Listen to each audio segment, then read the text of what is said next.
Welcome to Pratidhwani, where we try to humanize science. I'm your host, GV Pawan Kumar. It is my absolute delight and pleasure to introduce you to guest on this particular episode, Dr. Karishma Kaushik. Karishma currently is the executive director of India Bioscience, where she influences the scientific landscape in India through leadership, innovative research, and various different aspects. Yeah, interestingly, Karishma has excellent and very interesting background to take this particular initiative forward. She is trained as a physician, doctor, and a scientist with vast experience both in India and in the US. Yes. She did her MBBS and MD in clinical microbiology, if I'm correct, at Armed Forces Medical College in Pune, which is actually a very reputed place for medical sciences. Subsequently, she went on to earn her PhD in University of Texas at Austin, where she had a stint at US and spent significant time there. And that is something which I'm also going to actually explore a little bit more. Her research focus has been very interesting in the context of antibiotic resistance, infection in microenvironments, including biofilms, which is another very interesting research area. And she also aims to develop novel antimicrobial treatments which are relevant to healthcare, etc. Before joining India Bioscience, Karishma had an independent research group in the Institute of Bioinformatics and Biotechnology at Savitribai Phule University. And now she actually heads the India Bioscience program as the director. And she has been one of the proponents and a very interesting and an important person who actually is a public science intellectual who is trying to put together thoughts not only from an academic viewpoint but also from various different viewpoints. And India Bioscience is, of course, is one of the great programs which actually has kind of added new impetus to the research environment.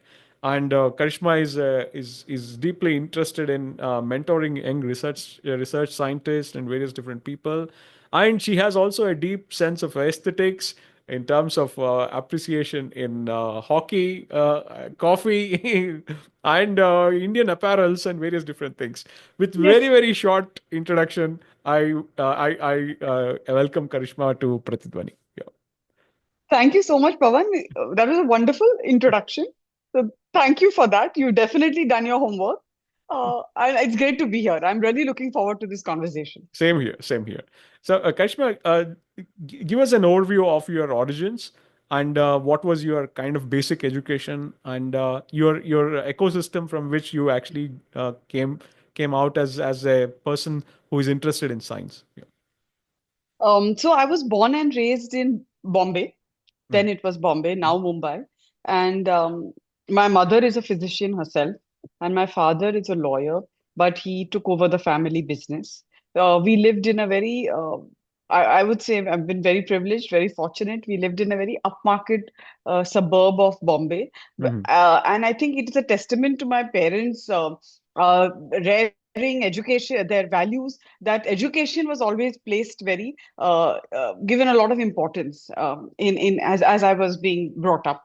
Even though the environment was possibly not that, it was an upmarket suburb of Bombay with a lot of Bollywood influence, and it was an interesting place.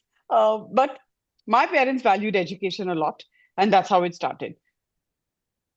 very nice, very nice. So, during your formative years, were you kind of exposed to some particular aspect within your home which really motivated you to go towards science, or was it gradual, or what was the kind of inclination you had then? Um, so I don't know. So my mother is a physician, like I said, and Oh, is I it don't know okay? if yes, so Mm, if subconsciously that happened because I would go. She worked for the central government. mm, I would go with her for the clinic, hang around because sometimes there were childcare issues and she needed to take me, and I would see her handling emergencies, taking care of patients, handling very critical situations, difficult situations at work.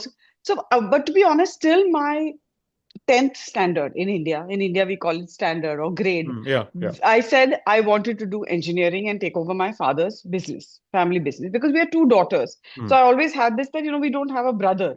So one of us will have to take the business forward. And I was the older daughter, and I said, I'll do it. I'll do engineering. Then I had a biology class in my school that suddenly made me think, oh, maybe biology would be interesting. I really enjoyed studying the diagram of the heart and the circulatory Mm. system and everything. So for my 11th and 12th, I continued with biology. And then by the time my 12th standard happened, I had converted. I said, I don't want to do engineering, I want to do biology. And this was 3 months before the Maharashtra entrance exams. That was the Mhm. first time that Maharashtra had a medical entrance exam. Earlier, it used to be based on 12th standard marks. And my mother freaked out. She said, Okay. 3 months, the entrance exam. People have been studying for 2 years. You've been saying engineering, now you're saying medicine. I don't think this is going to work out. Anyway, she got the form, we filled it, and I gave the exam. And then, as things in India, sometimes the truth is we do things because we get the seat. So I wanted to do medicine, but I also was lucky to get a rank that got me a seat. And that's how MBBS happened.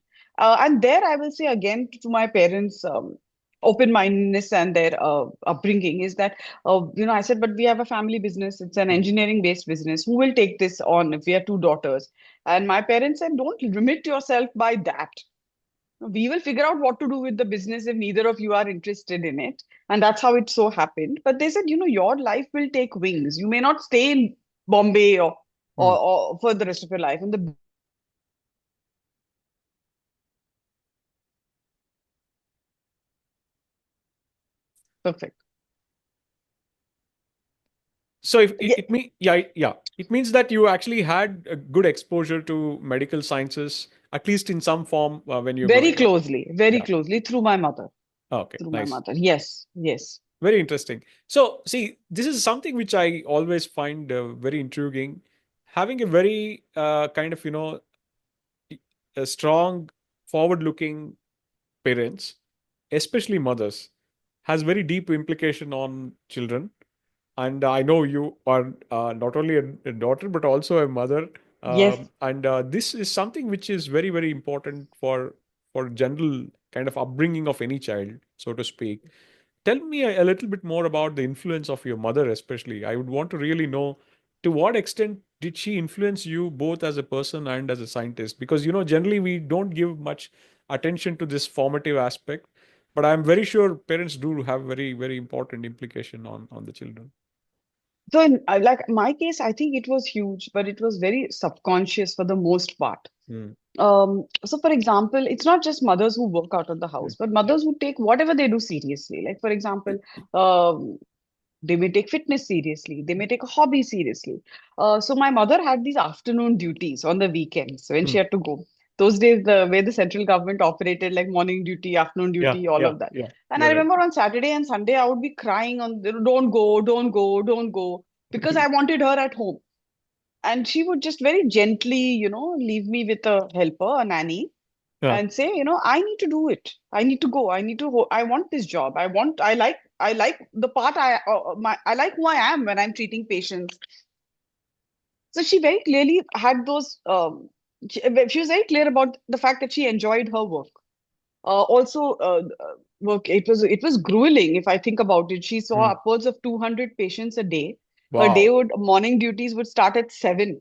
She would be out of the house at 6:15. That commitment to get to work at 7, open the clinic, and start seeing the patients. Tough, tough, tough Very good. Yeah, yeah. routine. 6 days a week, but she loved her job, and that kept her going. And she never thought of, I don't ever remember her saying, I mean, I want to quit, or I'm burnt out, or expressions like this. So she had deep sense of commitment and passion for her job.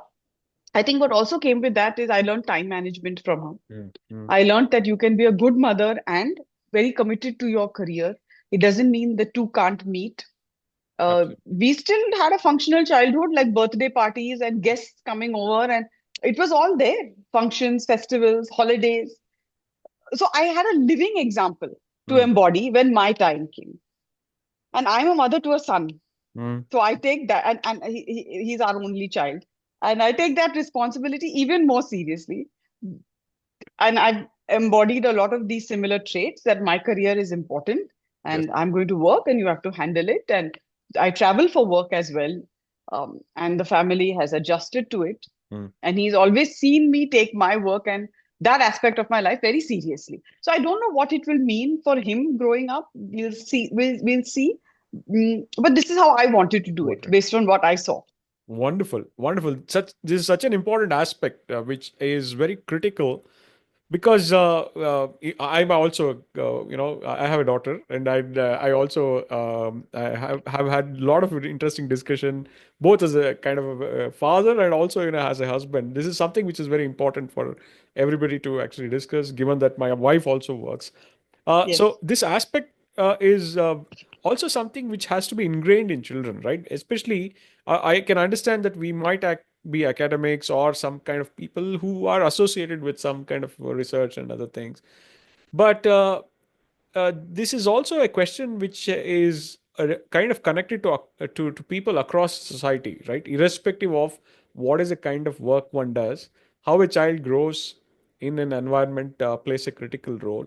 Given that you had such a nice exposure and also a person who already is kind of interfacing with the society, has that also influenced you to think about a career which you actually are involved in such kind of initiatives?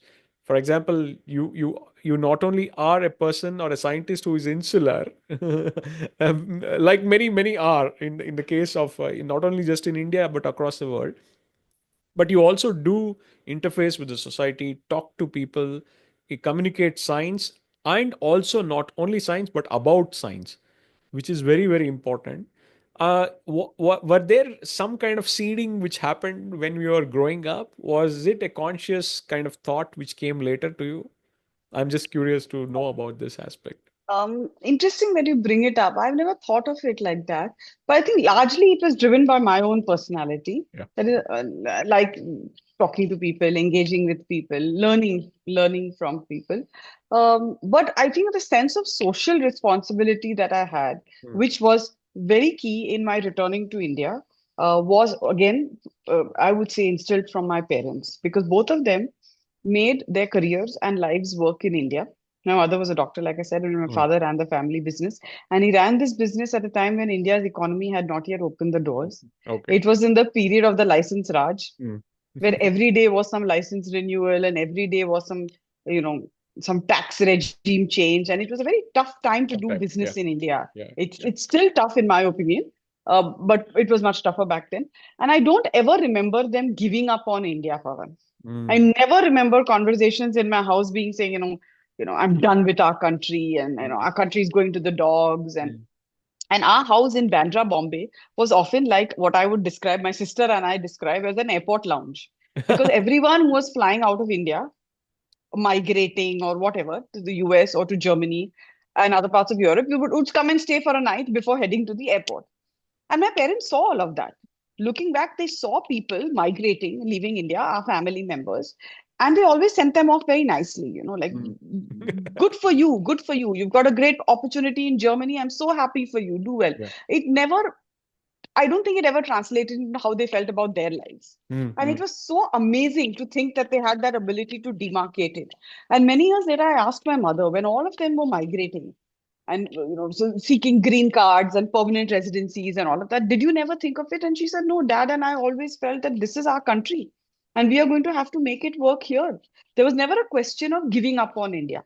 My father also ran a civic organization in Bandra, Mhm. which was responsible for building joggers park and cleaning up Bandra, and took a lot of those initiatives. So maybe it all came together and I had the personality for it. But I never ever remember them giving up on India, and doing for India was a big part of my national responsibility when I came back. And we'll talk about my return to India Yeah. later, but Yeah, yeah. No, yes. no. This is a point which I would generally want to, talk and elaborate about. That's a very crucial question in this particular podcast. At least I keep asking people, what is the reason you come back? We'll come to that point, Yes, yes. and that's an important aspect. So, this transition from school to college is Hmm. also a very crucial aspect. Tell us a little bit about that transition. How was it, and what was life in Mumbai? Mumbai, all said and done. Of course, you'd want to study, but Mumbai is also a place to have fun. So, what was Yeah. the kind of environment it was? Yeah. Pawan, I was a very studious kind. I don't think I had any fun. Looking back, maybe I should have. But I was very, so I did my MBBS in Pune. Ah, yes. And I was very, very studious. I took my studies very seriously. I was on a free seat, Hmm. free medical seat, subsidized seat, what we call government subsidized seat. Governments. So the Yeah. fees were pittance to think about it. And yet I took it very seriously that my parents are spending money and things like Yeah. that. So I think my 5.5 years of MBBS was a beautiful phase in my life. I invested in studying, learning.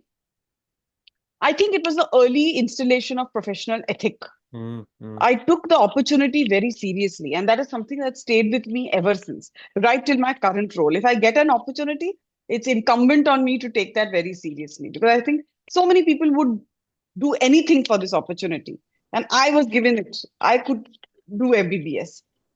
So that's how the medical college years were. I did my internship at Sassoon General Hospital in Pune, Oh, nice. Nice. and then my world just exploded. I understood the strain on India's healthcare Mhm. system. Of course, emergency duties, cases of rabies, Hmm. injections to be given. One interesting episode, I don't know if I can share this. Yeah. Yeah. Ishan, Please. no problem. Please. Yeah. I was an intern at Sassoon General Hospital's Mhm. emergency section, and one night we got a bunch of um, what do you call stab injuries or the sharp injuries. Like several men came in with those injuries, and then they said, all of you people come here. You have to get to work. We have to stitch up these guys." And it turned out that there was a gang war God. that happened next to Sassoon Hospital. Two gangs attacked each other with swords. And me and another intern, I remember, we spent the whole night suturing their arms. Oh And man. and in self-defense, he had gone like this. And so basically the sword injuries were across the arms. And then we basically spent the whole night with these with gangs and sutured them. And in the morning, when we left, I remember he's saying, "आप दोनों लड़कियों ने बहुत काम किया है." I mean, both you girls really worked very hard at me. The whole night we were suturing, and then they took him to the operation theater and did a final set Right. of suturing. But we had to at least close it initially, and that was the whole night. The job we were tasked with the whole night. So many such episodes during that phase in Sassoon Hospital. I think it was a lot of learning. Yeah. I also did my rural posting then at Alandi, and I Mm. was posted during the Alandi Yatra. So managing that, I saw infections in very advanced stages. I really understood India's healthcare Mm. burden. Yeah. But it was Wonderful. also, personally, it was also a stressful time for me because I had to give the MD entrance exams. Okay. Okay. So along with that, I had this thing that I have to Yeah. study for the entrance exam, and then that was that. That's kind of remarkable. One of the things I'm very keen to, learn more about is the fact that you have gone through both, the medical Yeah. kind of, the becoming actual doctor in an Indian Indian context, and then a PhD. Not many people would actually take that route. There are Yes. few, maybe in US and other places they do actually quite a bit, not quite a bit, even a small fraction, I suppose. But in India, one should really be, having deep sense of appreciation for knowledge to really take that route. Yes. Okay. Totally. And given that you already had such a kind of a great exposure, and given the fact that you all, as you mentioned, you had a free seat, I should mention to listeners and viewers that, but for these kind of support from the taxpayers' money, a lot Yes. of us, including me, could have not done what we have done. 100%. That is 100%. something. I'm so happy you brought this up, Pavan. Yeah. I will talk about it more because the taxpayers' money funded even my return to India through Wow. the Ramalinga Swami Re-Entry Yes. Fellowship. Yes. And we'll Yeah. talk about that. But absolutely correct. So every time we think, where is our money going? Mm. Why are we paying taxes? Every time we give up or no, Mm. think of giving up on India, we should think of all that India has done for us. Yeah. Yeah. Absolutely. Absolutely. Absolutely. No. I No. finished medical college at zero debt, Pavan. Yeah. When I Absolutely. went to the US and told my colleagues, they were aghast. People out of India in the US finished medical college with a debt equivalent to buying a house. House. Yes. Yes. We were debt free. when we finished such degrees. No, that's a kind of a remarkable aspect. That is something, uh, of course, there are a lot of things for us to change and correct and do things, but there are so many things which probably we don't appreciate, even across the eras. I'm not just talking about only one part of the time of India post independence or something like that. Now, given that you already had this kind of, one foot into, let's say, medical sciences, was there any specific topic which you are interested in? Because that also initiated your transitions, I can see, from a physician to Yes. a slightly more kind of, microbiology and that kind of Yes. an orientation. Tell us a little So, bit more about that. So, Yes. like I said, in my internship, I was learning a lot of clinical medicine. I was Mm. enjoying it. But there was always this sword, and pun intended, because I just gave an anecdote about suturing people after a sword injury, of, this entrance exam. And again, I have to give these MCQ-based entrance exams. Anyway, I gave them. I don't think I did remarkably well in them. Actually, Mm. I struggled to get an MD seat. I was offered a seat in CMC Vellore, Mm. but Okay. they were turning up MD pathology seat Mm. into a 4 year degree, and I didn't want to give that one extra year. It's typically 3 years. Then the MD clinical microbiology opened up at AFMC Pune, Mm. Mm. and then I took that. To be very honest, I had a few options: pathology, clinical microbiology, dermatology, and I was ready to go with any one of them that came. By that time, I had already realized that I liked the laboratory side of medicine. So pathology and clinical microbiology ranked pretty high. And Okay. when it opened up in Pune, and my parents were in Pune by that time, it all aligned. So Mm. you'll see this pattern emerge multiple times in my life, that I have always taken professional decisions weighing the personal factors as well. It has never been in isolation Isolation. of the opportunity. Uh, MBBS in Pune had to do with the fact that my parents were in Bombay and grandparents were in Pune. MD in Pune had to do with the fact that my parents had by then relocated to Pune. I didn't want to be in Vellore and, Mm. while they were in Pune. So that's how MD clinical microbiology happened. And that happened at AFMC. That was again a highly subsidized seat. There was a bond, though, a clause that after my 3 years, because it was free, I didn't pay any fees for Mm. my MD either. I would have to do a short service commission in the Army I Medical mean, Corps. We'll see what happened with that later. But before that, so the 3 years in AFMC was once again a professionally life-altering experience. The ethic, the professionalism, the time management that you experience in a military setup, right, was exemplary. Mm. And there I also met people who had very closely aligned their professional goals with service to the country. Mm. They saw their work as part of the larger nation building. And that's when I felt very inspired by it. It's a different story. It would take me 10 years to be able to translate that into my own life because of many things that happened, which I'll share. So then my MD wrapped up. I learned a lot. Importantly, that time the army was wanting to undertake a project on surveillance of chickenpox Mhm. strains amongst adult soldiers. So when they live Yes. in barracks and they live in tents, there were outbreaks of chickenpox amongst grown men. And chickenpox is typically a pediatric infection. Yeah. So I was very lucky. The project fell in my lap and they said, you have to do this job. I said, all right, I'll do it. And I applied for an ICMR grant. It was my first grant ever, Mhm. and a royal sum of 25,000 rupees. And I was so thrilled because with that 25,000, I bought a Kaijin DNA extraction kit. I don't know, What Pawan, was if the you, year? Roughly, what was the year? it was 2005. Okay. Oh, wow. 2005. Okay. I was a student. ICMR Uh, student grant mila tha mujhe uh, to do this. At 25th, I was so thrilled. I said, all 25,000 will go into buying this kit because otherwise I'll have to do DNA extraction by that other method, that add this chemical, add that yeah. chemical. Yeah. This is a kit. So I got my own kit and I started collecting chickenpox fluid, that vesicle fluid from soldiers in the wards. And so I built a network of other residents in Mm. surgery, dermatology, and said, when you get a chickenpox case, an adult soldier, contact me. I'll come and collect it.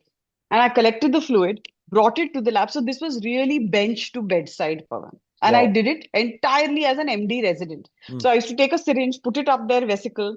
It was quite painless. It's basically deroof that little blister or vesicle, collect the fluid, bring it to the lab, extract the DNA, the Okay. viral DNA, the chickenpox Mm. virus Yeah. DNA. Then I analyzed it. So like that, I genotyped 100 strains. Wow. and we published a paper on it.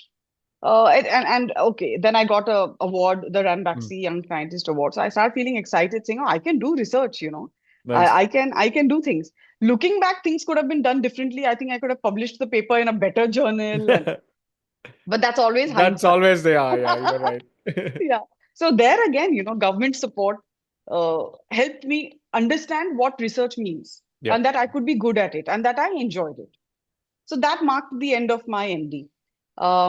Yeah, around then of course, um, I had to deal with this situation of the bond, Yeah. Yeah. because the MD was over and the bond now had to be dealt with. Um, I would have probably stayed on in a short service commission Mm. also, Mm. except for the fact that by then I met my husband. Mm. Mm. And my husband was a software engineer based in California. And moving to California doesn't align with serving the army. The army will want you to be in India. So that's on a lighter note. But by then I had met my husband and I faced this situation. So when I left AFMC, I told them I'll pay it out. Okay. So, I think a senior brigadier who was in charge of hospital administration or the medical college administration called me and Mm. said, "It is our loss that we Yeah. couldn't in 3 years convince you to take this up. Yeah. Yeah. But I understand that, you getting married, and we Mm. understand that for Indian women, these become sort of very important junctures." Yeah. Yeah. So then I paid the bond, whatever it was. It was a few lakhs back Mm. then, Okay. but I got a free MD. Yeah. Today, people are paying crores for an MD MD. seat. Yeah. So I think, and not from AFMC. They're not doing it from Exactly. AFMC Yeah. Pune. I Getting mean, it from AFMC is something even more exactly. precious. And And all the learnings and everything. yeah. And that marked my move to California. So once again, I always I have taken my personal choices into account when making professional decisions. And this is something I think young Indian women shouldn't feel embarrassed or Embarrassment. ashamed about, Yeah. Yeah. because we are a wholesome entity, right? I mean, we are not just our Absolutely. careers. Absolutely right. So I Absolutely. chose to pay the bond out, and I got married, and we moved to California. Very interesting. Before we move forward into the timeline, I would want Yeah, to actually know a little bit more about your experience, having been a civilian and then also kind of interfaced with the with the defense, especially in the medical sciences context.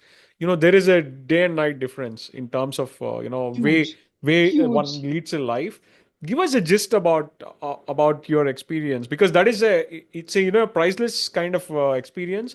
Not everybody has the privilege nor the sometimes even ability to really work in such kind of environments. Can you please tell us a little bit more about your own experience of having kind of interfaced the civilian life, moved into this kind of Into the setup. yeah. In, so I was a civilian in AFMC. You're absolutely Yeah. right. I was only going to take a commission after 3 years, After, which I yeah. didn't. Yeah. I was a civilian. Well, I would say there are two things. One is the work ethic. Mm. Everyone takes their role seriously. Everyone has a high sense of what their role brings.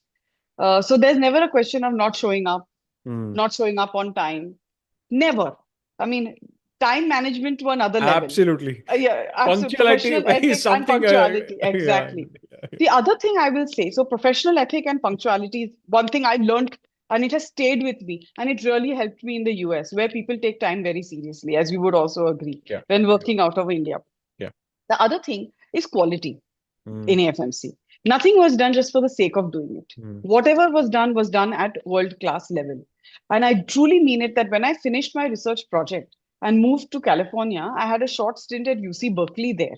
Mm. And I actually never felt a difference in the way we worked at AFMC and the way it was done at UC Berkeley. It was Wonderful. world class standard in Pune, which unfortunately some of our civilian establishments don't still have. Don't. What does Maybe it the take, Karishma? This is something, because, that is the reason I actually preempted this question, because this is something, this is not something which is going to come through infrastructure. It is a mindset, in my assumption.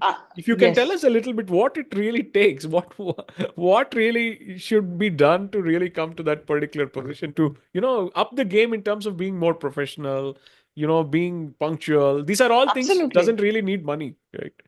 Um, Absolutely not. And I'm correct. It's not infrastructure. I mean, a building is not going to enforce it. yeah, yeah. So in AFMC, even though they were medical doctors in the army, they had the standard army training. They went through all those courses: basic course, junior course, senior course. A lot of it must have been taught there. Mm, mm, It also, when you do it as a collective, right? When everyone is doing it, you are part of that. mm, Uh, I think I would put it down to that. There was mm. never a question of not being on time or not delivering something. Very interesting. Very, very. Possibly that. That. Possibly that. Yeah. Yeah, there's some very deep lessons here for because there is one system. For example, I had some exposure when I was growing up as a student with ISRO, where I was a undergraduate student. Took a honors diploma in space science, which was taught in a college, but we were also taken to ISRO and other places. I visited Satellite Center and Okay. Sriharikota and other places. Oh, I've seen wow. INSAT 3C from let's say from let's say few meter distance when it was under construction. That really actually had a deep implication. But one thing was told to us, Professor Srinivasan, who is the retired professor at RRI now, he used to tell that every aspect of the work actually is documented. It is very systematic. I could see that even each register which comes in and goes out. Of course, you might call it as bureaucracy or something like that, but there is some element, if especially in the kind of a research lab environment, where that cleanliness, of course, you cannot do away without. And then Exactly. second aspect was also to be extremely well documented in terms of your work. In fact, I see that same thing even with probably military and other 100%. and 100%. And yeah, rules and guidelines, maybe some in civilian setups, you'll find them very limiting. yeah, But for example, none of my colleagues were on social media. mm, Back then, we had Orkut and I yeah, think Facebook was just emerging, but none of them could put uniformed pictures on yeah, social yeah, media. I think standing up when a superior entered the room, a senior entered, maybe we don't do all of this in civilian setups. yeah. And I'll tell you, you don't need to do it because Ex- UC Berkeley was a very different Yes, place. yeah, yeah, Nobody stood up when a senior entered the room. You would absolutely, argue with a senior as well, which maybe in AFMC you couldn't do. yeah. But the work ethic, that professionalism was still there in both places. Absolutely. Very, very, very interesting. So Mhm. now we'll actually look at the transition in terms of geography and also history, in so to speak, because you're taking your base from India, where you've got this very good foundation, and you're in Bay Area, and also Yes. subsequently you are going into to the heart of Texas. I suppose Austin actually is Yeah. a burgeoning kind of a place. Great Yes. university. I have had so many friends of mine, and also a lot of interaction and other things.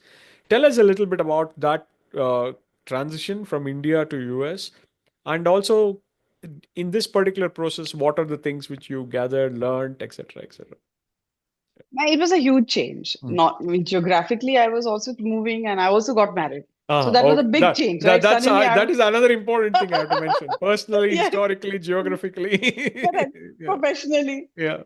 So believe it or not, I I think it was a challenging phase in the sense that I was settling into my married life, but Yeah. I was Yeah. lost professionally.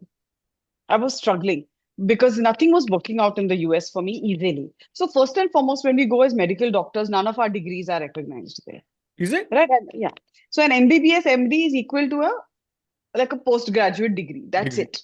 That's it. It's not a medical degree. It's not a doctoral degree. So just Wow. getting used to that. Hmm. I was settling into my married life. That was going really well. Hmm. And I was, doing things that I had never done in my life before, like taking care of the house, learning how to cook a little bit in the US. My husband had a great job, and we used to like enjoy downtown San Francisco, Hmm. downtown San Jose, doing all of that. But professionally, there was nothing happening. And Hmm. my husband kept telling me, "This is all great. You're enjoying the American life, which is great, but you're going to get bored soon Hmm. because you're a sharp person and you're not going to want to do this forever." Yeah. So I applied for PhD positions Hmm. because we had actually a discussion in our marriage that my husband said at some point I want to go back to India. Okay. Okay. So I was at a fork, Pavan. Either I do the USMLE residency and Hmm. requalify, or I do something else. If you're going back to India, doing the USMLE didn't make sense. Yeah. Yeah. You're right. Yeah. It was going to be 5 to 7 years, just like Hmm. a PhD, but that would be to stay in the US. You US. Yeah. don't do that to come back to India. Exact. So Exactly. I said, all right, I'll do a PhD. I've heard a lot of, and by then, if you remember, my varicella zoster project and all had given me some feeling that I can do research. Research. Nice. So Nice. I will do it. I applied for PhD positions in all the California schools, like the UC schools, UC Berkeley, UC Davis, UC um, San Francisco. Mm. Year one, no admit. Wow. Okay. And I'm at home and I'm thinking, is my professional life over before it even started? Yeah. Am I Yeah. just going to be like cooking, cleaning, and loading the dishwasher now? Because by now that initial sheen of going to America had worn off. One off. I'm like, Yeah. chodo ye sab, I need to do something with my mind. Nothing happened. I have to apply now next year only. There was one more year. All schools gave me rejects. I didn't even get interviews for one. Oh, wow. But Okay. this was 2008, and America and the world was in an economic recession. Recession. And Yes. there was a lot of narrative in America about not creating jobs for foreigners and Yeah. Yeah. immigrants. Yeah. Americans were losing jobs Yeah. in Yeah. You're right. 2008. Yeah. So lots of people were going back to school. Yeah. And then in Coincidentally, I California, was in the US at the same time. at that time, Yeah, oh, around the really? same time. You're right. You're right. Where in the US? In Purdue, in Midwest Okay, again. okay. Yeah. Oh, okay. Yeah. Interesting. Okay. So you know how it was. It was a Yeah. tough Yeah. time to be an immigrant or an expat or whatever you want to call it.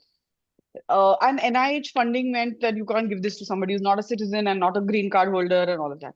So for that 1 year, I had to wait a year. So my husband then said, look, go to UC Berkeley, contact some labs, and try and just work for free. Work as Mhm. a volunteer. Very What you nice. need to understand is the US system. How does academia in the US work? I don't think I took it well initially because I said, how can I? I'm an MD. Why should I work Mm. for free? Mm. Like, mera kuch to kadar hoga, right? Like, Yes. and my Yes. husband said, no, just learn how American academia works. Just get into the groove. Yeah. So then I emailed, and one professor said, all right, I don't have money, but if you're ready to come and work as a volunteer, Mm. this will be the deal. And I said, I'll do it for free for 1 year. But at the end of 1 year, you should give me a recommendation letter if you're happy Nice. with me to get into a PhD program because my Excellent. goal is to get the PhD. Yes. So 1 year I did that. I learned how to work with a nematode called C. elegans, Mm. Mm. manipulate its eggs and Yeah. count them. And I did some science with that. I don't know where the science went. 1 year was too short a time, Pavan, but I learned how academic research in the US US works. works. Nice. And there I saw really good, high quality scientists at UC Berkeley. People coming from the world over to give talks at UC Berkeley. And I remember a funny episode that there was a scientist who worked with frogs. He's very, very famous. And he was just casually walking out. And one of the few African American scientists at that level of accomplishment in Accomplishment. the Okay. United States. And he walks out of his lab and be like, yeah, I'm just going to record my TED talk. I'll be back. Okay. I was Okay. like, this is the caliber I'm surrounded by. These everyday job on their calendar is go give a TED talk. Okay. I Okay. was so blown away by the caliber of Okay. the scientists. So I did that for a year and then reapplied for PhDs. This time, my husband and I decided we won't limit it to California, but let's apply everywhere. And I took a book and I literally went systematically saying which are the places my husband's job will allow him to relocate Mm-hmm. Mm-hmm. and I can also get a PhD. So we shortlisted Austin, Texas. We shortlisted Raleigh, North Carolina, North Carolina. and Boston, Cambridge area in Massachusetts. I applied. And I said, let's see what happens. Mm. This is my second shot at this. It's been 2 years Yeah. now. Yeah.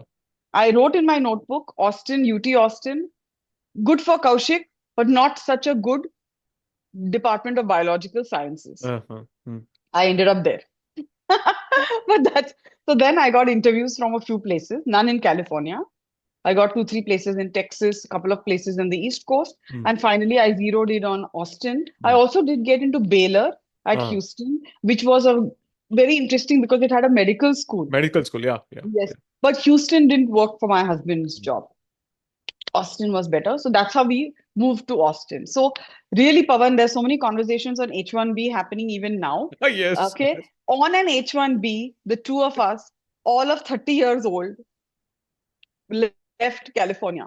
And on an H1B, and I don't know what you call us foolish, or we call us super smart or risky, or it was pre-child, Uh, pre-baby. So we had scope to take oh, risk. yes. Like Kaushik would say, worst case kya hi hoga? Job jayega. India chale jayenge. We'll go back to India. What's the big deal, yaar? It's only a job. Na? We can go and build our lives from India also. So on Wow. an H1, we just left California, the place where all the tech things were happening. Mm. And we basically went to a city like Austin where we knew nobody Yeah. but each other. And that's how my PhD and that segment of our life started. Wow, wonderful, wonderful. There are Yeah. two aspects I would want to really kind of, pick your brain on. One is, there's a very important and deep and very mature aspect of, having to actually get some experience, which Mr. Kaushik actually really played a critical role, as I can see. That is a very important point what you're mentioning here, because uh, there is certain times of a career, especially in the when you're really formative years, where there can be a little bit a little bit of impatience, where you would want to actually get going, and a person of your profile who is working without actually any remuneration, Yes. which ideally should not happen, but the circumstances Yes. were such that. But you took that decision. It is a decision which actually, for a person who is not only kind of now into a new country, but you are also now, in a marriage and other things. It's not such an Exactly. easy decision to take. That is something which is kind of remarkable. I think so, because that is not an easy thing. It has to really come from not just the person who is taking the decision, but also the person who with whom you are, probably. That is the other reason I really want to appreciate that point, what Mr. Kaushik actually has Yes. convinced. The second point is also, that air of confidence.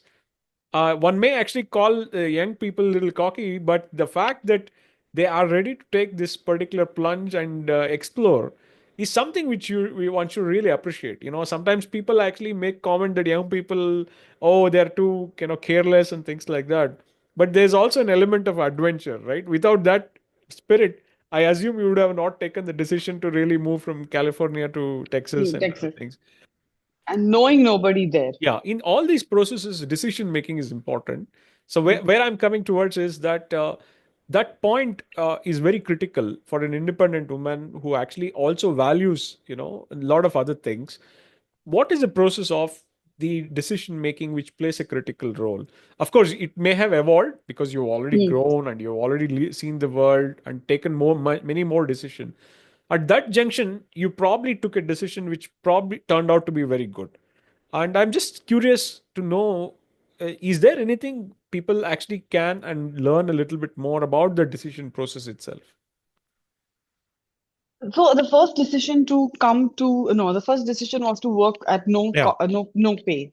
Uh, I just went down. I don't know, Pavan, but I just went down to look. I don't want to be at home Mm. for another year, and I was struggling with even my own mental well-being because my Yeah. husband would be at work the whole day, and I would just be sitting staring at four Yeah. walls. Yeah. You Yeah. had, I said, what best can I do in such a situation? Mm. See, had I had geographic factor not played a role, I would have applied the first time around only everywhere, Yeah. right? Yeah. And just Exactly. gone. I wouldn't have to even account for the fact. But of course, Besides Kaushik that. and I were also clear in our marriage, and that's where again my personal life has also played a role that Mm. we don't want a long distance marriage if we can help Yeah. it. Yeah. Right? That we were very even Exactly. today, we are very, very clear about that.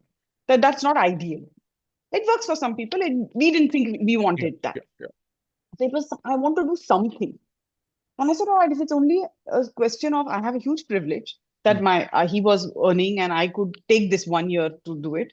Apart from that, all right, let me not put get ego in the middle of learning. Mm. Mm. And many times at any stage, Pawan, if you're making career transitions, career shifts, you may have to do things for experience. Yes. Ideally, you would want to be paid for it. But if you can't, let ego not be the factor that comes in the way. Of course, being able to work without pay is a huge Good. privilege, Yeah. huge. Yeah. And I must acknowledge that I had that privilege, and many people may not have it. Have it. Yeah. But in some form, internships, they could be paid internships, they Yeah. could be Yeah. short stints that are paid. It's okay to take that phase to learn whether you like it or don't like it and decide. So I liked that phase and therefore I chose to do a PhD. Wonderful, wonderful. That's an element what you mentioned about that. Taking that decision is not so easy, and it has to be actually deliberated and done. And you need to also have a supportive environment Yes, and other 100%. things. So once you actually make this transition, you already now you probably would be very satisfied that you got into the school because you actually have now a PhD position where you are able to now kind of progress your career. Tell us a little bit about that stint, your learning, and what kind of questions were you interested in during that time and things like that. Mm. Yeah. So we moved, and I started my PhD. And I had to do 3 rotations to get a lab where I was going to finally do my research and graduate from. And long story short, none of those 3 rotations actually worked out Mm. for different reasons. Either they initially had funding and then they didn't have funding and lots of other things. So I then approached my a person who would later become my PhD supervisor. So she had just started her lab. She had done a postdoc. She did a PhD at Harvard. She's interestingly a biological physicist. Hmm. Her PhD is in physics, my PhD supervisor. She did Interesting. postdocs in biology, but at the interface of biology and physics. So she was starting her research group. And now I'm already end of year 1 of my PhD. And I was also expecting our first child. And I look back and think a PhD is a wonderful time actually to start a family Mm. because it's a very structured setup. You're right. You're right. You Yeah. know it is going to take 5 years to get Yeah. out of this anyway, right? So I walked into her office and basically said, I've heard that you're a new faculty and I would love to do a PhD with you. I think I will rotate in your lab for 3 months and let's figure it out. And she said, great, great. I'm also so happy. I've been looking for a PhD student. I just moved a few months ago. I don't have a student yet. And while leaving, I said, just letting you know, Vanita, I'm going to be having a baby in September. And this was May. Mm. Pawan, sometimes, I don't know what physicists like you call it, Uh. cosmos, universe, I don't know what it is. She looked at me and said, that's great. That makes the two of us. Even I'm going to have a baby in Whoa. September. Okay. My PhD supervisor and me. I said, all right. And I was at that time thinking, I want to work in a lab that will be supportive of my Supportive. Yeah. personal Yeah. goals because I started a PhD at 30. So I was not your 23-year-old Yeah. doing a Yeah. PhD, Yeah. right? You're Like right. You're single and unmarried. I had a structure to my life by then. And all right, I did a rotation and it worked. What I would say I did find, she was super supportive. And we delivered our babies a few weeks apart. All right. What was tough was the learning the physics during my right. PhD. Yeah. So she was trying to explore questions like structure of biofilms, Mm. antibiotic resistance, searching for novel antimicrobial agents through a physics lens. Lens. Okay. Yeah. By understanding physical properties of molecules, physical nature of the phenomena, and so on. My work was the biology Mm. part. I had made it clear that I can't go as far to become a physicist. Yeah. This Yeah. is not Yeah. happening. But I was a little overwhelmed with terms like constant and coefficient, and Okay. it used to. So then I had to learn models What? Yeah. that would relate to biological phenomena, and I used to get a little overwhelmed with all of that. She was patient and I worked very hard at it. She supported me. She helped me work with an undergrad researcher who was a physics undergrad. So he could add in those elements to the project. And then later I picked it up. I picked it up. So basically, I could look at a mathematical model or a physics based analytical model and see how it would apply to the biological phenomena I was studying, which is as far as I needed to go. Yeah. That's So true. that's it. So I learned. I didn't need to know how to derive the model or something. I just needed to know how will it apply. If I have to change something in my experiment, what is changing in that equation, Mm. right? That's the extent to The which I extent needed to you would be able understand to it, grasp. Yeah. and I did it. So then I taught during my PhD because she was a new lab, and I had to support myself for some terms. Other terms, she supported me with a stipend. Mm. Our son was born. And so I jokingly tell people I only know how to do a PhD with a child. If you're not planning one, I'm not the right person to answer because my PhD was 9 to 5, literally, Pawan, because I had a No nanny problem. from 9 to 5. Right? I had to leave at 5. So I Absolutely. jokingly say Absolutely. at 5, I was this science Cinderella. At the Cinderella, it was midnight. She at least had till midnight. I had only the clock striking 5 and I had to run Done. because Yeah. I would reach home at 5:30 and the nanny would leave at Yeah. 5:30. So with that structure, I did a PhD, 5 years. But all the time management, the work ethic, the professionalism that I had learned along the way really came in handy. And there, I think I also really badly wanted to do that PhD. We had moved to Austin for this. So leaving was not really something I ever thought of, though there were some very challenging times Yeah. with childcare and other things. Yeah. I have lots of stories on that, but I plowed through it. and a supervisor who was also supportive. That's a crucial element, the support, because but for that kind of environment, and maybe I might actually sound a little kind of odd. Uh, it probably helped that there was also a lady who was an advisor, right? Do you think so? Ah, Um, no, I'm not sure. In Oh, her case, she was, and she was also a mother around the same time yeah. that I was. But I know of male scientists who have been equally supportive. So I don't know if that element had anything to do with it, but it was a very supportive environment. Environment. That's important. In fact, what I'm For sure. saying, kind For coming towards sure. is there is a lot to learn. In fact, many a times, one would not, especially if you're a male kind of professor, you would be probably oblivious to the fact that there is a human being sometimes who is also working, who has a life, and who has to really think about it and other things. I'm not, Yes. generalizing or broad brushing anything. I'm very sure I have also seen a lot of men who do it, and I've also seen women who don't do it. Don't do it. Correct. Okay. Correct. Exactly. Yeah. So Exactly. I, Sometimes that can also happen. But yeah, where I feel she walked the line, she walked halfway with yeah, me is yeah.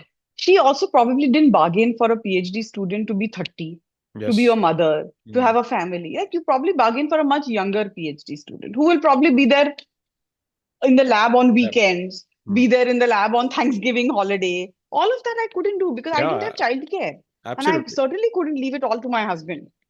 So she came 50%. She said, okay, at least 5 days a week, you are 9 to 5 on the clock. Mm. My commitment work ethic was very high. So she didn't question when I came, when I left. She said, I'll only manage your work. Once a week, we will meet. You show me your data from Nice. the last week, and that's it. And I always had enough data. I always had some progress to show. Or some reason things hadn't worked. Yeah. I had tried things out. So she came, at least she came there. She didn't micromanage me. What could never have worked is if she started checking what time I'm Yeah. going, what time I'm coming, then it could never have worked. Because there are many times, Pavan, I have run out of the lab at 12 noon Yeah. because the nanny has called and said he's got a fever. Yeah. Yeah. Yeah. Yeah, his cheeks are red, he's shivering, you need to come home, something's happening. So I had to run.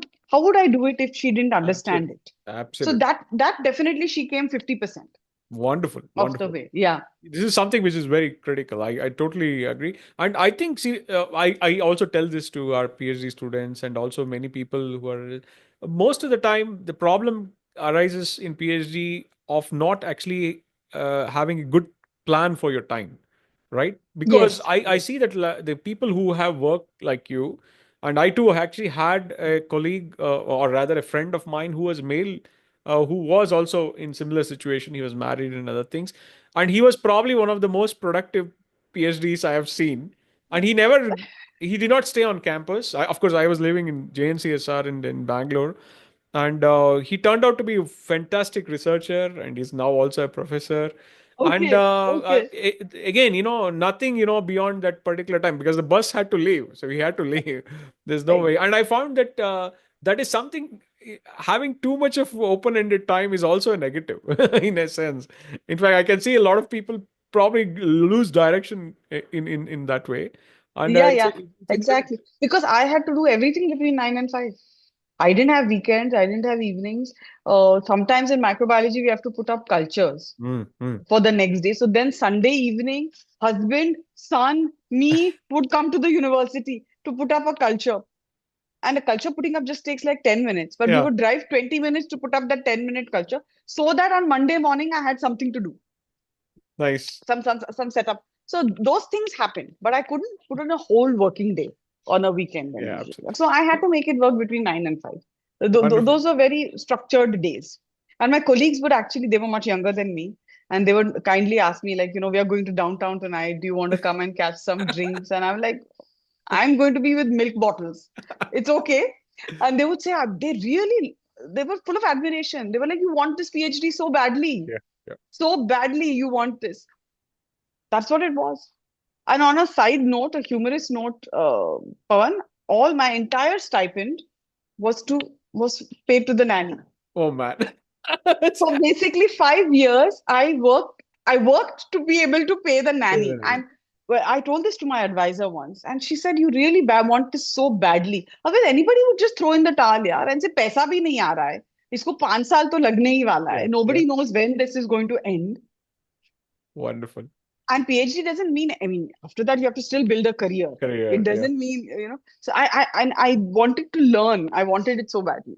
Wonderful, wonderful. So, listeners and viewers, you can see what people really do to do Yes, science. yes, yes, That is something which yes.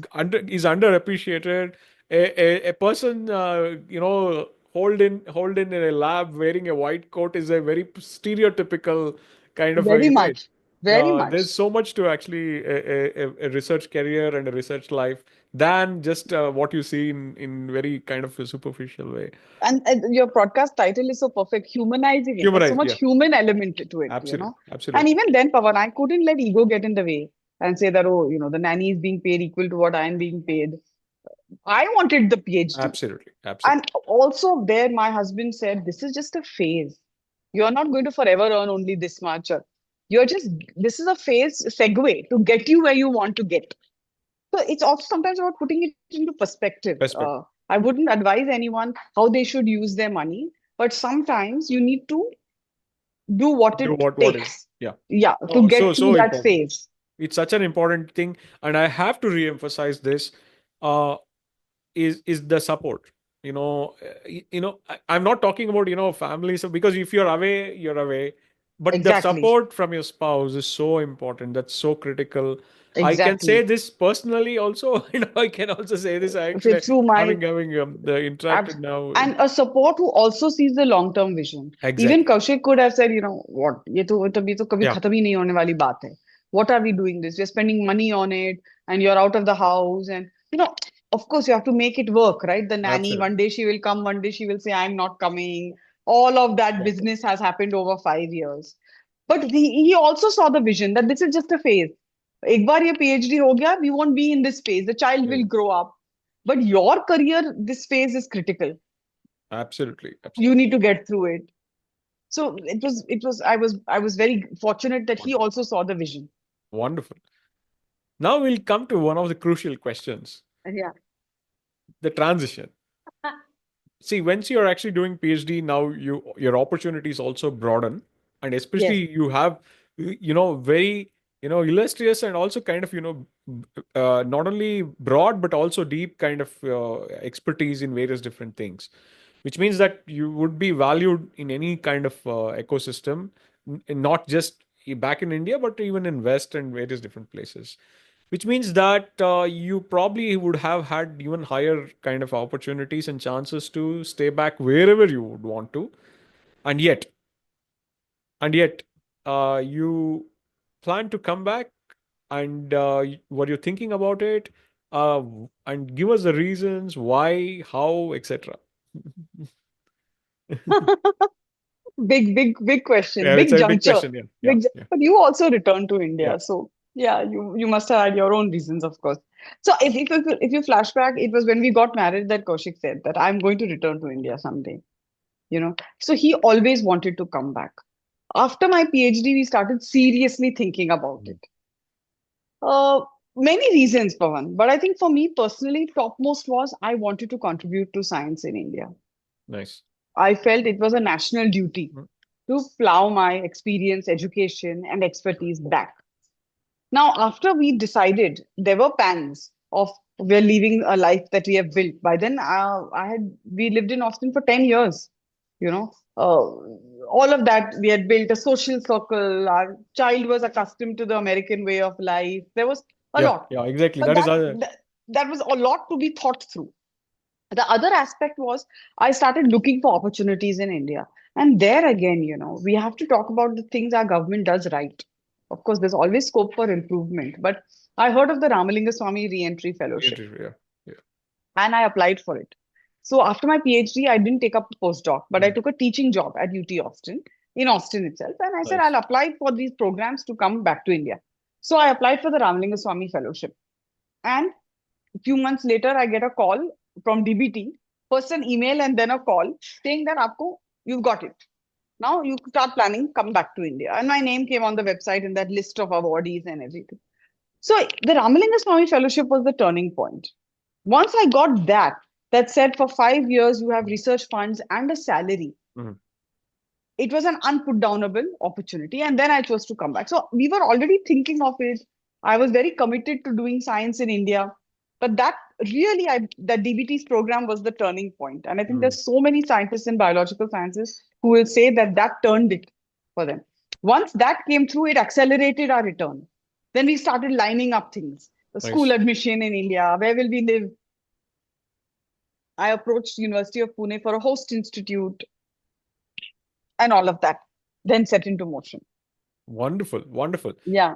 See, that choice also is a very conscious choice because uh, for sure, you if you have worked in US and places like Austin and other locations, it would be a sea change from coming from US to India, and that change also means that you will have to be ready to adapt yourself, both in terms of thinking, both in terms of the functioning pace, and also the procedures. All these change quite a lot. So, how what was your kind of uh, your thoughts after you made your transition? Because it's easy sometimes to be on a Very high and much. tell, okay, I'm going to come back to India and things Till like the that. rubber hits the road. Right, once the rubber hits the Absolutely. road, yeah. I'm just So, curious to know that. Yeah.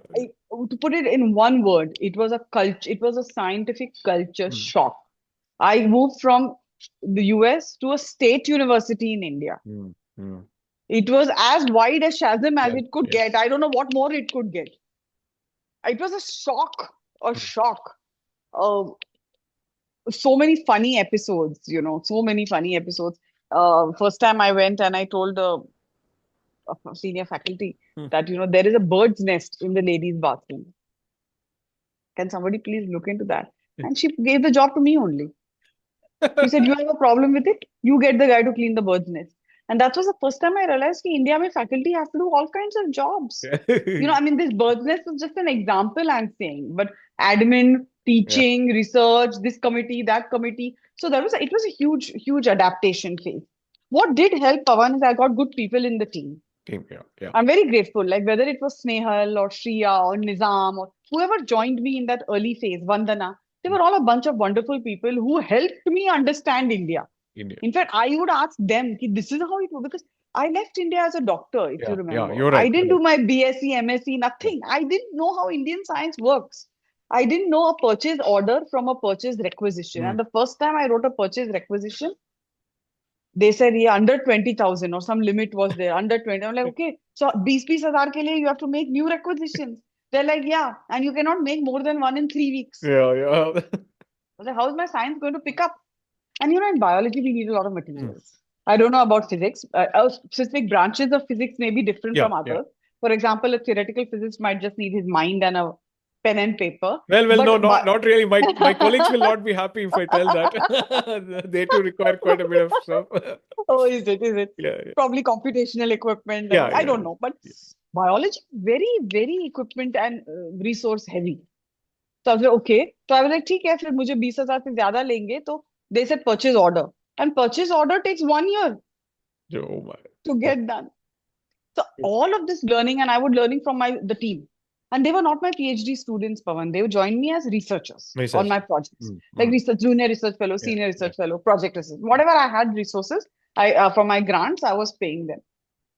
But again, I said I wanted to come back. This is what it is, and I'll make it work for 5 years. And it was a very productive phase. A lot of learning of how things should not be done. I think I learned through my challenges the problems in life science ecosystem in India, which has helped me in my role at Really. India Bioscience. Absolutely. Maybe if it had been a smooth ride, Mm, mm. I would never even have known. Another thing that happened because I faced challenges Mm. is I realized there is a big world out there beyond the state university, and I must connect with the people at Yeah, ICERs and yeah, yeah. IITs and NCBSs and IISCs, and I should reach out. Also, do remember I was a Ramalinga Swami Yeah, faculty. It yeah. was not a permanent Mm. position. So I said, it's 5 years. I've been given this glorious opportunity. I got many other grants. I got the Hargobind Khurana Yeah, Award. yeah, That yeah, was from the Minister of yeah, Science and Technology. It was big moments, like huge moments in one's career, dream come true moments. yeah, yeah. And then you feel I returned to India for all of this. I couldn't have done this in the US. I'm US. working with my people in my country. doing science in India. What bigger thing? So then these chota mota problems, you put it Yeah. into perspective. Perspective. Plus, there was a temporal nature to it because I said, I'm only here 5 years. Yeah. And at the end of 5 years, I moved on. Nice, nice. Yeah, During this particular 5 years, you also initiated something which is very, very important, and which I feel it's probably one of the most important aspect during this period. What you were doing also was to actually initiate something called as talk to a scientist. that's right. This is something I really have routed people to, especially people who are not just scientists. That is always there. There will be always information in the on the internet where slightly more educated, or rather more at a higher level, you would be able to get it. But somebody who will not only be able to understand at a higher level, but also even cater to children. I've Yes. seen a lot of children also, participating and learning a lot of things, which is this particular aspect which you founded, which is called as Talk to a Scientist. That is truly a remarkable initiative. And tell us a little bit about how that happened and why that happened. So, like I said, I have always put my personal life also in my professional Mm. choices. So it Yeah, had been COVID, and my yeah, colleague Snehal, who was working in my lab, we had initially planned to take science to schools over the nice, summer. But nice. because it was COVID, I was with my son at home, and I asked my son that, should we do science online? Because this pandemic, Yeah, yeah. I don't know when it's going to end. Mm, Maybe we can't go to schools. Then I asked Snehal. I said, Snehal, my son says it's interesting, mm, would you like to do it with me?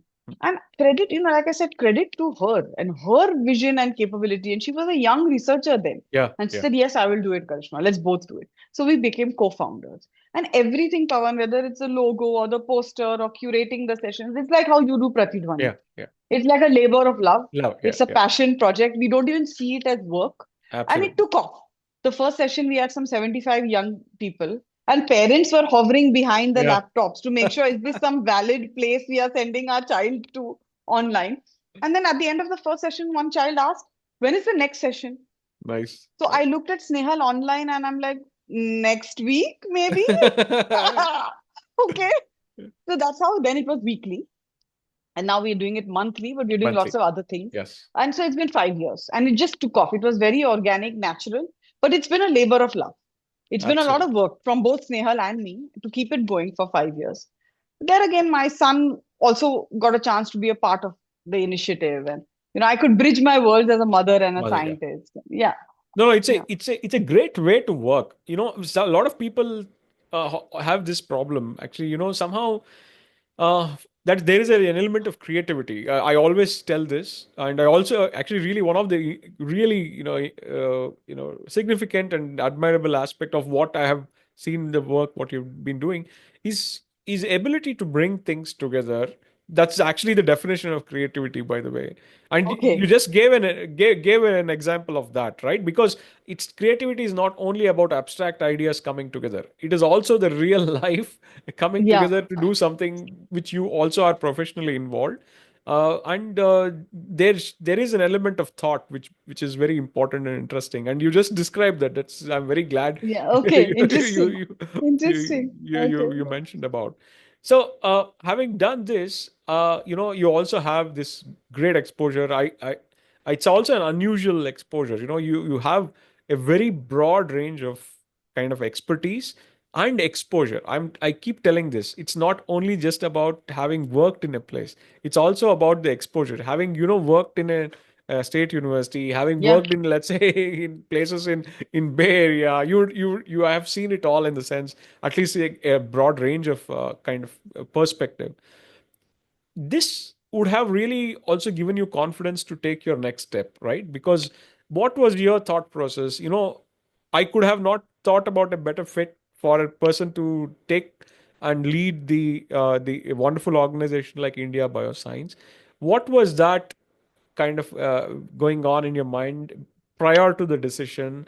And you're making also a shift in a career again. Yeah, Yes. and Yes. that is also not so trivial, especially in India, right? And in fact, what I see is that it has really worked out well. And I want to learn, because there's a lesson for a lot of other people who might actually want to also know about this part. So, as I mentioned, Pawan, 5 years it was a Ramalinga Swami faculty. Yeah. It was not a permanent position. I must say that. the state university gave me a home. It gave my project homes. I did what I did in 5 years. I think we ran a very successful research You group. said, yeah. And credit to the team who came to me at that time. Uh, Also, advantage was that we had NCL Venture Center, Yeah, which yeah. was down the street. So a lot of my research I could do there. Again, this is something I'll encourage young people in Indian science. Don't think of it as a one spot, one stop place. Everything Very you have correct. to be creative, like you said, Yeah, creative. If there is an incubation park, find out what facilities are there. Is there a collaborator? Can things be done online? You will have to make it work in India. You'll have to be creative and innovative. If you're absolutely. going to walk in thinking this should be like MIT or Vice Institute, Harvard, this is not working. You have to change your mindset. So with the research grant I had, I would rent venture center facilities. So Nice. bottom line is you want to get the work done. Work done. Absolutely. Like Absolutely. now, ideally, yes, every institute should have everything, Mm, but that's not how it is. So 5 years was a good stint, but I knew it was not permanent. Also, again, my mm, personal choices. We did not want to leave Pune. mm. I could have applied for faculty Yeah, positions yeah, from yeah, Kashmir to yeah, yeah, Kanyakumari, yeah. Ahmedabad to Agartala. But I did not want to leave Pune. We were very well settled here. My parents, in-laws, my family is here. And there are only that many research institutes in Pune, and not all of them are hiring. Mm, So towards the end of my 5 years, I would say a year before, I seriously started thinking and taking stock of what have I done so far. mm, See, mm, by that stage, to be honest, I made so many career transitions mm. that it doesn't fear. I don't fear them. Yeah, yeah, I have exactly. made big changes: MBBS, MD, US, PhD, return to India. बहुत बड़े changes. Yeah, So it didn't. it's even bigger than many others. Yeah. Many. But what sometimes concerns me is deciding what do I want to do, Yeah. because I could do many things. So I said, all right, I don't want to leave Pune. This is a personal choice. We are very well settled here.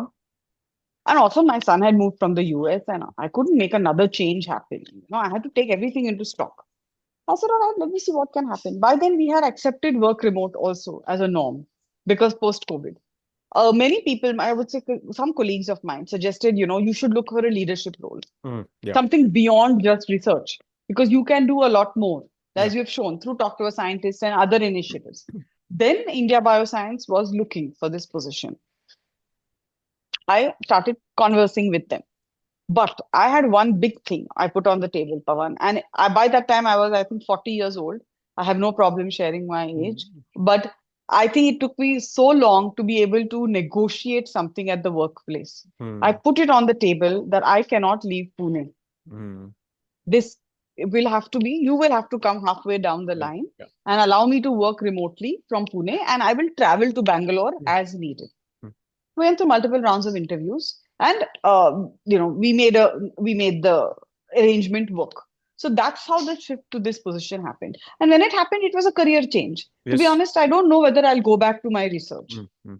And actually, I don't even miss it Yes. because Nice. I'm very happy about building and executing Nice. large programs. Absolutely. I mean, it's also been 2 years at India Bioscience.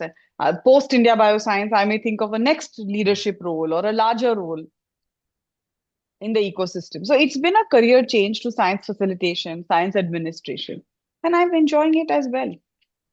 I'm thoroughly enjoying it. Wonderful. Wonderful. Yeah, This is something especially I'm very curious to know uh, how India can build a very large base of good science leaders. Okay.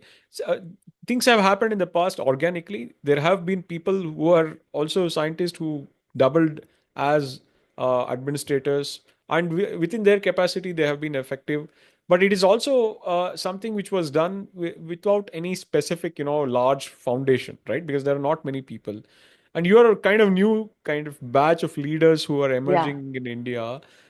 If somebody is wanting to go into that path, what is your advice? What do you think are necessary and sufficient conditions? Sufficient condition is a bit difficult. At least the necessary conditions, what one has to satisfy to really get into the stream, because your input would be very valuable in such situations. So one is individual level, Yeah. and one is at an institutional or at a more uh, yeah, institutional level or ecosystem level. Let's put it this way.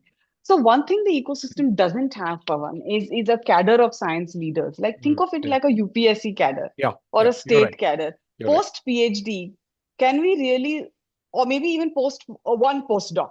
Yeah. Okay, can we start cultivating people with and enabling them and arming them with the necessary training and skills, which a lot of which people will learn on the job. Like Yeah, people like I have learned on the job.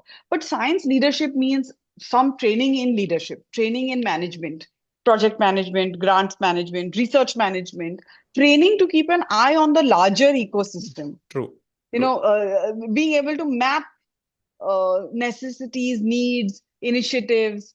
So that requires an eye. You have You're to right. be zooming out a little bit for that. I wonder if there is a possibility at institutional ecosystem level, maybe our policy think tanks and science can take this sort of. There are a few such programs. This Programs. could build a nice cadre of leaders who could then be program or organization agnostic. They can move to any organization as per opportunities because they have the broad skills they need. True, true. That's one thing. At individual level, I would say the need to constantly upskill and learn. Mm, mm, Constantly. I don't think you can get away with that absolutely if you're entering leadership roles. Uh, true. And it should come naturally at some point, but Some initially point. you could consciously try and upskill. If you get an opportunity to write, Yes, yes. or speak, or maybe give inputs for somebody else's article. So constantly try and learn things, and then you see you can do many things well. And Absolutely. that's what these leadership positions will need. Yeah. One of the important aspect which I also feel is the ability to communicate, and it's very evident. You write very well, and of course I've heard you speaking, and it's very good. And these are all skills. Sometimes when you're in a conventional research program, they are just looked down upon as soft skills. Hmm. But soft power is geopolitically the most important thing Yes, nowadays. as we do know. Yeah, right. Yeah. Exactly, So exactly. I think somewhere within the Indian system, this has to be somehow inculcated. I think there has already changed. A lot of programs actually are in place, but it has to be probably systematically and kind of executed and looked at as in what way it can be changed and things like that. That's something which is very critical. Yeah, So, and it depends on what you want to do, Pawan. Maybe if someone wants to do the professor track yeah, only only yeah, and yeah, is so focused on their individual research, then maybe you don't need them.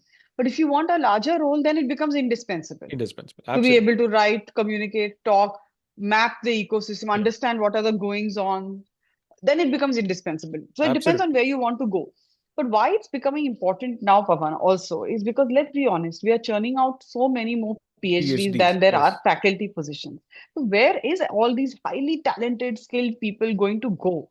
absolutely, And absolutely. so the conversations early with them saying that look to upskill, look at different opportunities, keep your eyes and ears open to them, can help, Yeah, yeah. can help. Yeah, Absolutely. Such an important aspect. Okay.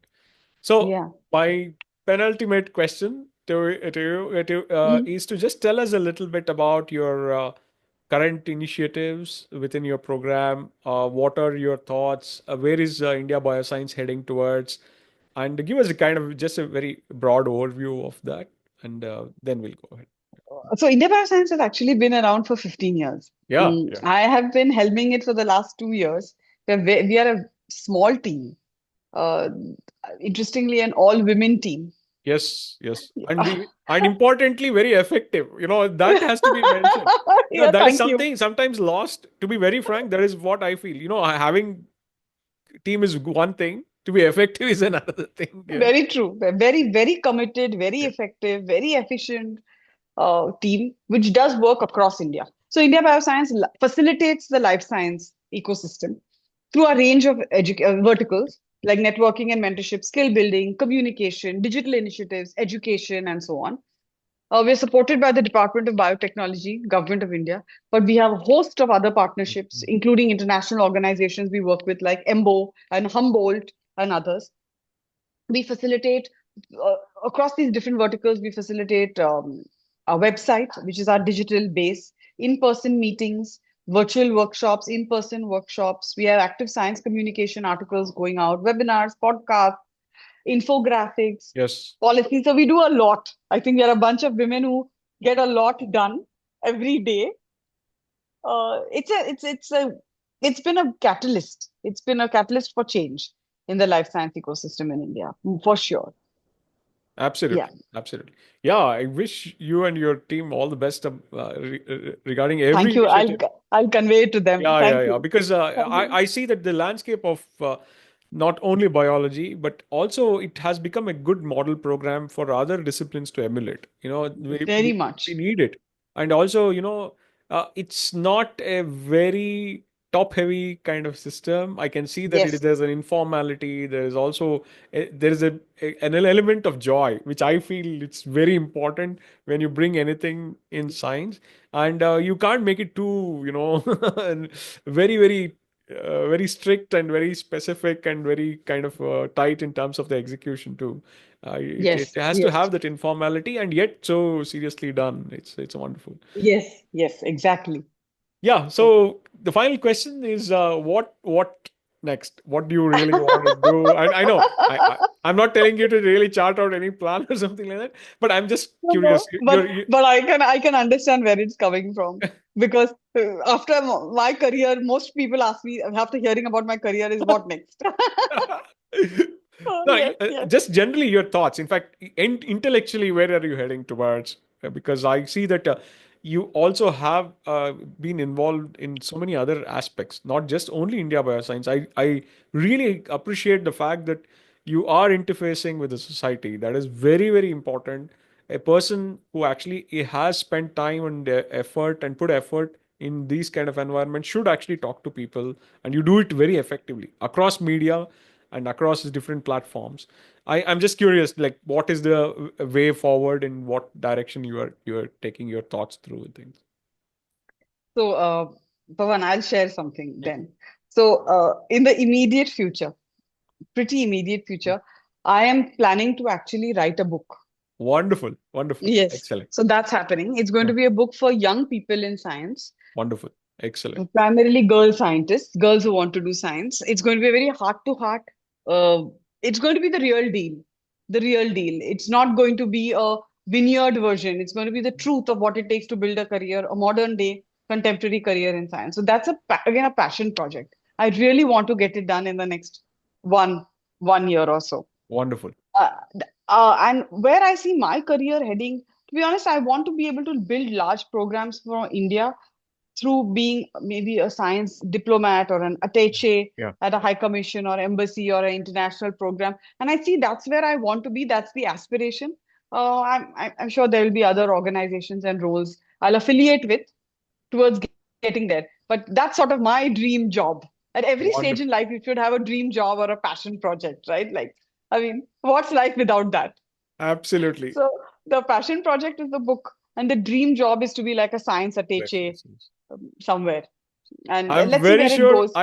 I'm hoping, and I really thinking that somebody who is listening or watching this is a high office person, a public policy person. You have a great catch here. Please go and really please I, go and I'm take the hoping initiative. so too. Yeah, But in the immediate next role, I don't know, maybe I'll go back to something with health, yeah. clinical medicine, or something beyond the life sciences, or something with an international footprint, because India Bioscience is national, but Yes, maybe yes. something with an international International. footprint. Yes, yes. Wonderful. Yeah, yeah. Most organizational leadership roles are 2 to 3 year stints. Yeah, So, yeah, you yeah. know, some change is possibly coming around. Wonderful. I wish you all the best, in Yeah. whatever form or kind of, whatever path you actually take. I'm very sure, because that enthusiasm, the experience, and also the will and interest to do something which is creative, which I think creativity actually has to be expanded, in my opinion. And I believe that what you do is very creative. So I wish you all the best for all the ventures, what you're going to take forward. Thank you, Pavan, and lovely talking to you. Same Thank here. you for hosting me. Through talking to you, I have come up with several more ideas. Ideas. Yeah. And you've given me a new perspective to all that needs to be done in the science ecosystem in India. And I think we are both very grateful to be playing our Yeah. part. Yeah. Really, really thankful In that for that. essence, you have actually summarized what Pratidhwani is all about. Essentially, one is to humanize science. It also actually is to equate it to the meaning of Pratidhwani itself. It should be a sounding board for people to really kind of put thoughts across.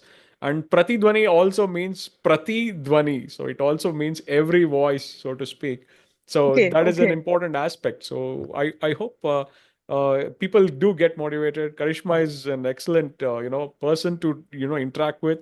I'll be anyway putting all the links in the description and show notes. And please don't hesitate to look into it, interact, contact Karishma, and also learn more about a lot of initiatives what she's been kind of taking up and things like that. So thank you, Karishma. Thank you very much once again. Thank you so much. This is Pratidhvani, where we try to humanize science. This time with the one and the only Doctor Square Karishma Kaushik. Said Thank you. like a physicist. Thank you very much. Thanks a lot.